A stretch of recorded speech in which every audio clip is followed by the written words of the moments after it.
Hi guys, this video is on energy and calorimetry. So we're going to start with some definitions so that we're clear hopefully as to what we're talking about here. Start with a definition of energy. Energy is defined as the capacity to perform work. That begs the question, what's work? Well, work is force applied over a distance. Force times a distance. What does that mean? Well, force, if you've had physics, you know, is mass times acceleration. So if you accelerate a mass, that's force. An example might be if I ran out of gas on the side of the road and my car stopped and I needed to push it out of the way. It starts at a stop and then I get behind it and I start pushing it. I'm accelerating it. Okay, how much I accelerate it times its mass is the amount of force I have to apply to it. However far I push it is the distance. The farther I push it, the more work I have to perform. The greater force I have to apply, the more work I have to perform, and the more energy I need to perform that work. Where we talk about heat, this is a term that's commonly misused. Heat is a process, okay, and it's a process by which thermal energy is transferred. We'll talk about thermal energy in just a minute, but I think a good analogy is to think about when it rains. There is no such physical thing as rain. There are raindrops, rainwater, but rain is the process by which water is transferred from the clouds to the earth. Just like heat is a process by which thermal energy is transferred from one object to the other. When we talk about temperature, we're talking about a measure of that thermal energy. Okay, so what's thermal energy? It's kinetic energy, and it's the kinetic energy of the particles that make up a substance. So if you imagine a glass of water, right, and you can stick a thermometer in it, which is what we use to measure temperature, you can get some temperature for that glass of water. And what that is, it's a measure of the average kinetic energy of those molecules of water in that glass of water. Kinetic energy is defined as 1/2 the mass times the velocity squared of an object. So if you knew the mass of a particle, knew how fast it's going, multiply the mass times the velocity squared, divide by 2, that's your kinetic energy. Well, that's all we'll talk about now for that, just so you have an idea. And then, when you put that thermometer into the glass of water and you get a temperature, the higher the temperature, the greater the average kinetic energy of the particles in that glass of water, the molecules of water. Which means that because they're all the same molecule, assuming it's pure water, and forgetting about isotopes for the moment, they all have the same mass. That means that the hotter the temperature, the higher the temperature, the greater, on average, the velocity of those particles. And so that's a good picture to keep in mind, is that hot means, on average, moving faster, the particles in whatever you're measuring the temperature of. And cold, on the other hand, means, on average, they're moving slower.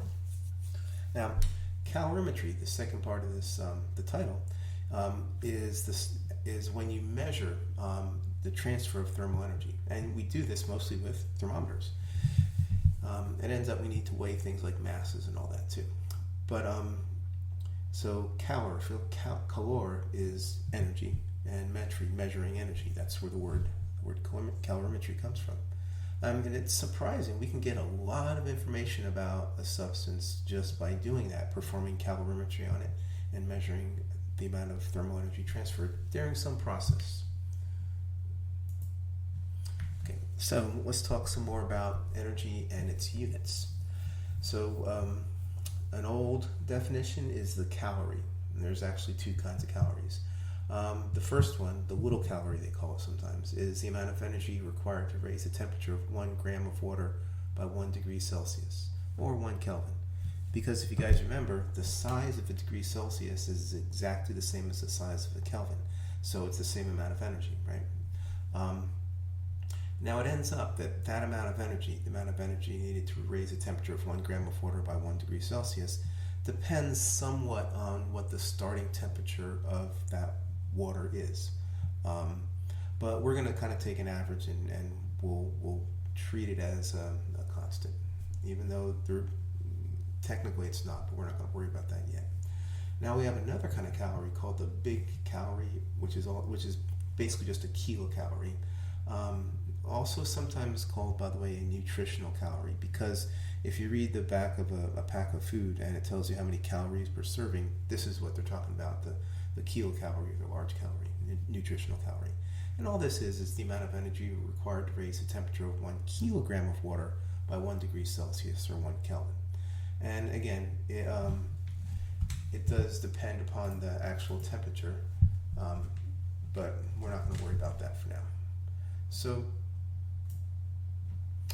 1 calorie, 1 big calorie is equal to exactly 1,000 calories, because it's basically just a kilocalorie. Kilo is times 10 to the third. And the more modern unit of energy is the joule. Symbol is J, capital J. And the joule is defined as the energy that's transferred or work done on an object when a force of 1 Newton acts on that object in the direction of the force's motion through a distance of 1 meter. So it's 1 Newton meter is 1 joule. And really the thing that's important for us about joules is that the conversion between calories and joules is that 1 calorie is equal to 4.184 joules. This is not exact, guys. It has 4 sig figs. Okay, so memorize that one. Put it on your card. So exothermic and endothermic process. Exo, outer, means that during a process, thermal energy is released from the thing we're studying, called the system. Endothermic means energy is absorbed by the system. When we say system, we get to define it however we want to, and it just means whatever we're studying. Everything else is outside of the system, called the universe. So we have the system, what we're interested in, and the universe, everything else. So in an exothermic process, an example of an exothermic chemical process would be the combustion of hydrogen. So hydrogen gas combining with oxygen gas, fun reaction to do, by the way, really produces liquid water. It also gives off thermal energy, right? This is an example, by the way. I got this from a textbook, but this is an example of a misuse of the word heat. Heat's the process by which the thermal energy is given off. So really, thermal energy is given off, not heat. Heat's the process. But, it's not that big of a deal really for us. This is an example of an endothermic process, a process in which thermal energy is absorbed by the system. The decomposition of mercury 2 oxide into liquid mercury and oxygen gas. So another example of endothermic process, for example, would be if you hold a piece of ice in your hand. What does it feel like? It feels cold, right? Well, the process of melting that ice is an endothermic process, because that ice is absorbing thermal energy from your skin. So if the system is the ice, it's actually gaining energy. So if you were that piece of ice, you would be gaining energy from whoever's holding their skin. So that's exo and endothermic. So now calorimetry and heat capacity. So we're going to start out by defining heat capacity. Heat capacity, capital C, it's the amount of, that's the symbol for it, capital C, for capacity, I guess. The amount of energy required to raise the temperature of a substance by 1 degree Celsius or 1 Kelvin, or of an object. And every different object has some heat capacity. You have a heat capacity. It takes a certain amount of energy to raise the temperature of your body by 1 degree Celsius. And whatever that is, that's your heat capacity. Anything you can think of has a heat capacity. And if you know that heat capacity, you'll see in a few minutes it's a useful thing. But heat capacities are essentially impossible to tabulate, to make a list of, because every different object has a heat capacity, so your list would have to be infinite, basically. That's why we have something called the specific heat capacity. Lowercase s is its symbol for specific, I guess. Capital S means something else in thermochemistry later on, entropy. So what specific heat capacity is, look at the key here is the difference between these two definitions. Specific heat capacity, it's the amount of energy required to raise the temperature of 1 gram, that's the difference, of a substance by 1 degree Celsius or 1 Kelvin. And here's the thing, guys, every different substance has a specific heat capacity, but any object that's made from that substance has the same specific heat capacity. So now we have something we can tabulate. So for example, water. Water has a certain specific heat capacity. It ends up that we're going to use 4.184 joules per gram degree Celsius as its specific heat, which is the same, by the way, as 1 to 4 sig figs calorie per gram degree Celsius. So if you have a cup of water, its specific heat capacity is 4.184 joules per gram degree Celsius. If you have a swimming pool full of water, as long as it's the same, there's nothing else in it, then it has exactly the same specific heat capacity, 4.184 joules per gram degree Celsius. So we can write down a value for the specific heat capacity of water, and now we can use it whenever we have water. That's why specific heats are useful. Real quick about the word about the units, guys. So heat capacity will be energy over temperature. Joules per degree Celsius, calories per degree Celsius. Remember, the size of a degree Celsius is the same as the size of a Kelvin, so these are the same. Joules per Kelvin, calories per Kelvin has joules per degree Celsius, calories per degree Celsius. The reason that it is that we're looking at differences. You'll see this when we do the calculations. Specific heat capacity has units of joules per gram degree Celsius. That's usually one we use. Or calories per gram degree Celsius. Or joules per gram Kelvin, calories per gram Kelvin. Alright, so make sure you remember the specific heat of water, and the units are very useful also. Alright, so we have an equation we can use. Q, okay, so in this equation, Q equals ms delta T, or Q equals C delta T. Q is the amount of thermal energy that's transferred. And so it's going to have units of energy, joules or calories usually for us. If Q is negative, that means thermal energy was removed from the object, or it's an exothermic process. If Q is greater than 0, positive, that means thermal energy was added to the object or the process, and it's an an endothermic process. In this equation up here, S stands for specific heat capacity, M stands for the mass of that object. Delta T is the change in temperature. And that's always, this is good to remember, final temperature minus initial temperature. If you do know the heat capacity of that certain object, you can use that. And then now Q is just equal to C delta T. Delta T means the same thing. So if you look at these, okay, mass is never going to be negative, and it ends up, this is a good thing to remember, guys. Specific heat capacity and heat capacity are always positive. If there's no such thing as a negative heat capacity. So these numbers are positive. The only way Q can be less than 0 or negative is if delta T is negative. And the only way that's going to happen if the final temperature is less than the initial temperature. That means if something released energy, if it got colder, then Q is negative. Okay?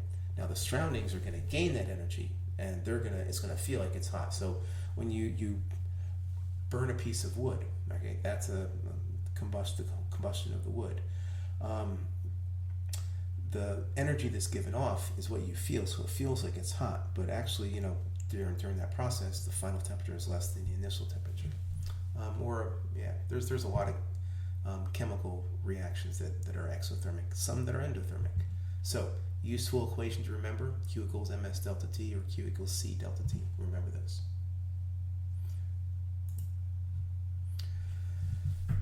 So, calorimetry, this is how we, at this level, normally do calorimetry in the lab. When you get out into the world and there's working for a real lab, they have some more expensive equipment that can measure values more carefully and is automated and all that stuff, but this is a really good way to start to understand what's happening. A picture over here is one that we use in our lab. This is a calorimeter. And what you can't see is inside of this there is a metal cup that has a styrofoam insulator around it that fits inside of this outside container. The top, there's a little stir right here. You move this up and down and it agitates the insides. And the thermometer goes in there to measure its temperature. And that's a calorimeter. Pretty easy, right? So when we're performing calorimetry, the idea is that the basic concept is conservation of energy. That is that the thermal energy that comes out of the hot object is equal to the thermal energy that is absorbed by the cold object. Energy that comes out of the hot is equal to the energy that goes into the cold, assuming that we don't lose any of that thermal energy. And calorimetry is basically all about being careful not to lose any of that thermal energy. So the way we say that in simples is Q cold is equal to minus Q of the hot. The negative, the opposite sign, right? The negative is opposite sign. This says that the amount of thermal energy that comes out of the hot object, that's Q is the thermal energy, negative says it's coming, changes the sign of it, is equal to the amount of thermal energy that goes into the cold object. So we can use either Q equals ms delta T to plug into either one of these or both, or Q equals C delta T. Now, sometimes we do calculations, and you'll see this in the problems that we do. We assume that no energy is lost to the surroundings, that we have a perfect insulator inside of that calorimeter, and we don't have to worry about it. So in that case, we can just say ms delta T of the cold is equal to negative ms delta T of the hot. That comes from Q cold equals minus Q hot, and solve for whatever we're asked for to find. Now, okay, let's look at this equation real quick, guys. There are basically 6, 7, 8 different variables in there. Mass of the cold, specific heat of the cold, mass of the hot, specific heat of the hot, initial temperature of the cold, initial temperature of the hot, and final temperature. The thing with this is that when we perform calorimetry, the final temperature of the system is the same for what was initially the hot object and what initially was the cold object. So what's happening here is something that you know from everyday life. When you put something hot in contact with something cold, the hot thing gets colder, the cold thing gets warmer until they're at the same temperature. That's conservation of energy, really. Now, if we do need to take the energy that goes into the calorimeter into account, then we need to perform a separate experiment, which I'll show you guys in a minute, where we determine what's called the calorimeter constant. That's just the heat capacity of the calorimeter. Once we know this, then we can add that into our equation. So what this bottom equation here says is that the energy that comes out of the hot object is equal to the amount of energy that goes into the cold, whatever's inside of that calorimeter, usually water, plus the energy that goes into the calorimeter. The blue term here gives us the amount of energy that goes into, what makes up that calorimeter, all the metal and the plastic and all that good stuff in there. Okay. So this is the way to be careful and to make sure you get good numbers. Sometimes it's sufficient to do it this way. All right, so again, we can solve for any one of these variables in this equation if we know everything else. How do we know everything else? And usually we just measure it, right? We do the experiment. So let's start out with an example here. And this is exactly what you would do. What this example is doing, it's what you would do if you needed to determine the calorimeter constant, the heat capacity of the calorimeter, so that you could do the next experiment and determine something else, okay? One of those other variables. So what we do is we take some water and put it in the calorimeter. We measure its mass, 22.492 grams. The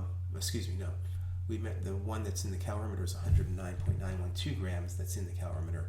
And we take some other water, we weigh it, and we heat it up, right? So the hot water weighs 22.492 grams.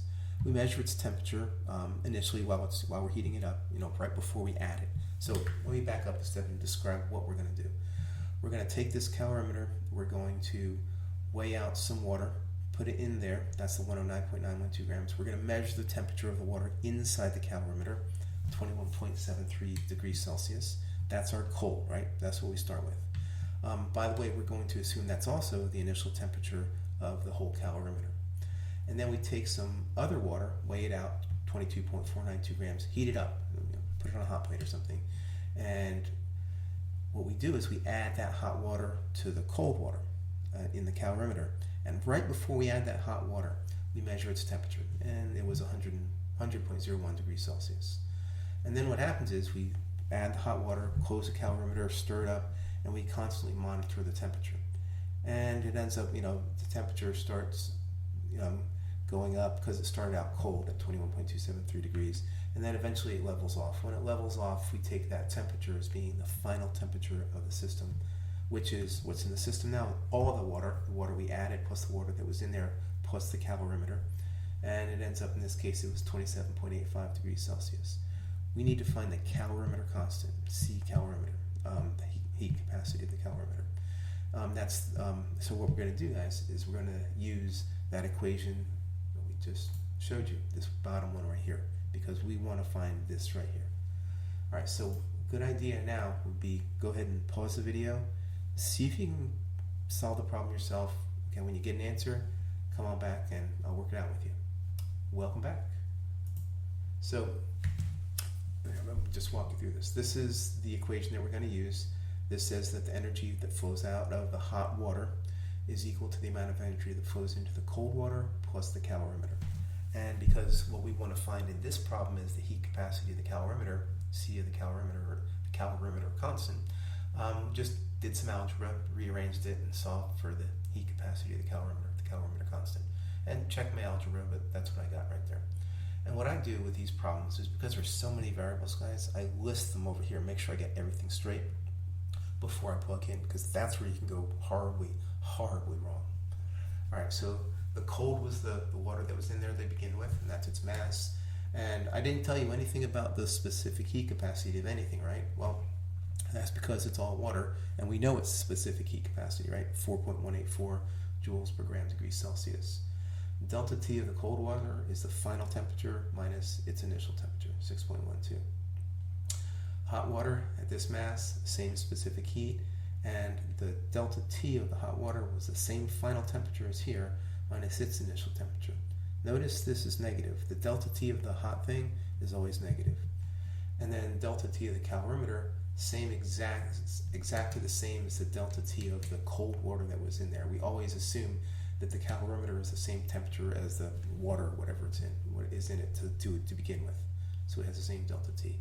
Now, take this equation, and all I do here, guys, is plug everything in that I listed over here. Notice grams cancel here, degrees Celsius cancel, we have joules, same thing here, and we end up with joules on the top. And what I'm doing here is I'm being really careful with significant figures, as we ought to. So we have the least amount, we're multiplying in here, so this has 3 sig figs, we can only keep 3 sig figs. This is positive 2,814.4 joules. This is negative because of the negative delta T of the hot water. We have 4 significant figures here. When we add these together, if you miss that sign, you're going to get not just the wrong sign answer, but totally wrong answer. Watch that. Add them up, we get to keep the tens place right here. Then we divide by our delta T of our calorimeter. This negative here, be careful, people tend to forget that one. It came from right here. It's right there, right there, right there. Now it cancels this one right here. We get a positive result. Remember, specific heat capacities have to all be positive, specific heats too. And the units, joules on top, degrees Celsius on the bottom, I end up getting 3 sig figs, and around to 650 with its decimal point joules per degree Celsius. All right, so the idea, guys, is now we know the heat capacity of the calorimeter constant. Now we can use that calorimeter to do further experiments where we find something that we don't know, maybe the heat capacity of some unknown metal, or some other things too. So here's our second experiment. So now we take a piece of unknown metal. We don't know what metal it is, because if we did, we could look up its specific heat capacity. We weigh it, 34.227 grams, and we heat it up. We start it out, probably put it in some boiling water. And its initial temperature is 100.23 degrees Celsius. We have our same calorimeter, so this is the exact same calorimeter we just did that experiment with, which means we know its calorimeter constant. So we weigh out some new water, 104.280 grams of water now is in the calorimeter, and it starts out, it's about 19.64 degrees Celsius. That's the temperature of the calorimeter and the water inside of it to begin with. We weigh the hot piece of metal, we know its temperature, we add the hot piece of metal, close the top right away, start recording the temperature, find when it stabilizes. And we get a final temperature of the system, means both the metal and the water inside there, of 24.55 degrees Celsius. The question now is, what's the specific heat capacity, S, of that unknown metal? So we're going to use the same equation. The difference here, guys, is now we know the calorimeter constant. We measure the delta T's, measure the mass. Water is inside the calorimeter, so we know it's specific heat. Measure the delta T. We measure the mass of the metal, have the temperatures for the delta T of the metal, which is the hot object. The only thing we don't have in this equation, guys, is the specific heat capacity of the metal. So we can solve for that. So if you do the algebra, and I just use H for hot and C for cold, by the way. I get this. So I rearrange this equation, solved for specific heat of the metal or the hot object. I listed everything. Again, notice that the delta T of the calorimeter is the same as the delta T of the water, 4.91 degrees Celsius. Delta T of the metal, the hot object, is negative, again, 80.59. Specific heat of the cold water, 4.184, okay, because it's water, we know what it is. And so what I do is I plug into this rearranged equation, calorimeter constant. Notice, by the way, I used the number, the unrounded number that I got from my previous calculation. I still kept track that I only have 3 sig figs though. That's my delta T of the calorimeter, mass of the cold, specific heat, delta T of the cold. This is mass of the metal, the hot object, and delta T of the metal. Again, keeping track of sig figs, 3 here, 3 here. I end up keeping the tens place on top, 4 sig figs on the bottom, 4 and 5. This negative and this negative end up canceling, and I end up getting 1.93 joules per gram degree Celsius for the specific heat capacity of the metal. Now, the thing is, once you know that, you can, specific heat capacities are somewhat unique to each metal, so we can look that up. There's also a way to roughly calculate the molar mass of the metal, knowing the specific heat capacity. That's basically how you perform calorimetry calculations. Just remember, guys, I can ask you, and you can solve for any one of these variables if you know everything else, which you would be given. But okay, that's all there is to that, guys.